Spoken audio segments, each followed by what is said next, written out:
My name is Yuri van Hoef. I'm a political historian and my main object of research is friendship in politics. And as such, you could say that my subject is kind of unique because it's within a lot of different fields. It's not just in history, it's also in international relations research, it's in political science, it's in political theory, there's a touch of philosophy, there's a touch of psychology. And what I'm mainly concerned with is studying friendship in contemporary history between state leaders. I do that with, on the one hand, developing a new definition of friendship that can be applied in both historical research and in media, so that we prevent that we discuss friendships for just presupposing that there is a friendship between two state leaders, rather than actually critically looking into what makes a friendship, what does it consist of, what does it mean. And I think this is very important because we tend to, both in our daily lives and in political history, we tend to just presuppose that famous friendships such as between Franklin Delano Roosevelt and Winston Churchill existed, rather than critically examining them and trying to ascertain what difference actually friendship made for their international politics. I do that by drawing upon a lot of philosophy, and by doing that I come with a new definition of friendship in which I think four key components are crucial. And one of them is that a relation between friends is equal. And when I talk about equal, I mean equality of worth. And you have to think, for instance, about someone like Barack Obama, who always welcomed leaders from smaller nations with the famous words, "You're constantly punching above your weight." He did that, and he was ridiculed for it in a number of talk shows. He did that with virtually every minor ally that came to visit him, and it shows you that your friend isn't really considering you equal. They use the same language to describe you, rather than seeing you as a unique individual. Another crucial definition is what I call altruistic reciprocity. Now, this might seem like a bit of a contradiction when you first look at it, but when I talk about altruistic reciprocity, I mean that we do things for our friends, and our friends do things for us, but they don't do it in return. We just do it because it's expected of us, because it's part of our friendship. And you see that in politics as well. For instance, if the United States goes to war, they have a lot of international friends who will follow them no matter the political repercussions. They will follow them out of their alliance sake, out of friendship's sake. Now, altruistic reciprocity is a very interesting thing to contrast with the next key term, which is what I call moral obligations. Friendship also imposes moral obligations upon us. And the way that we differentiate that from altruistic reciprocity is because moral obligations are an active appeal upon us to do something. A key ally, a key friend might ask us to intervene, a key ally might ask us to do something, and if we don't do that, it negatively impacts the friendship.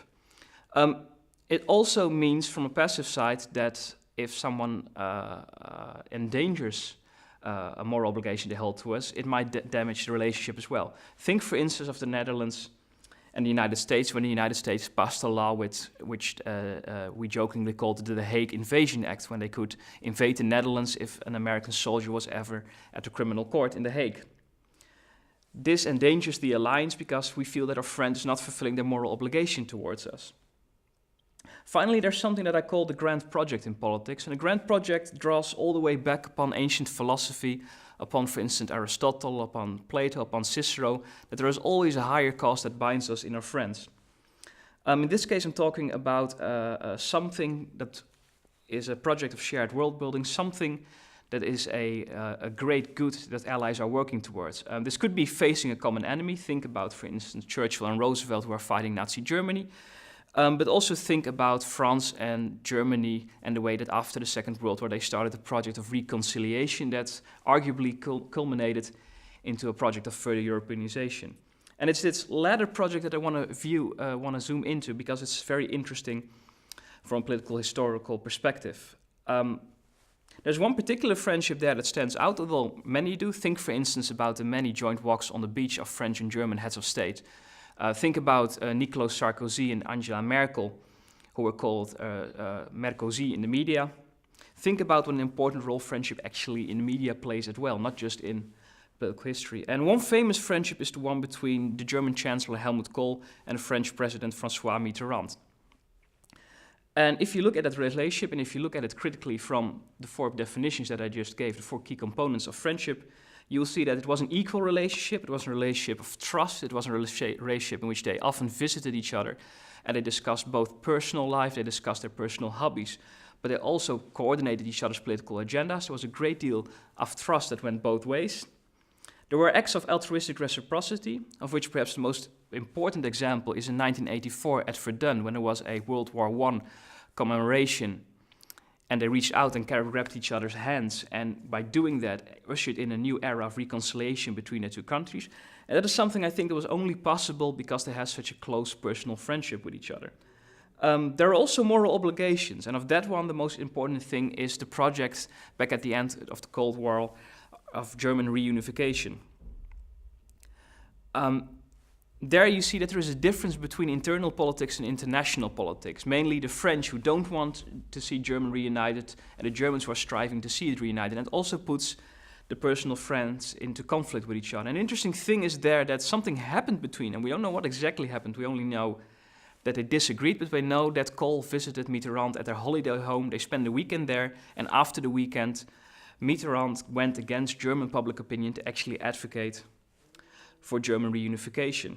And there you see that moral obligation plays an important part in trying to ascertain what a political friendship actually is. Finally, I already mentioned the Grand Project earlier. You can see that, especially when we look at personal relationship between French and German leaders, we see that those friendships are always centered upon a project of either reconciliation between the two countries, bringing the hostilities after the Second World War to an end.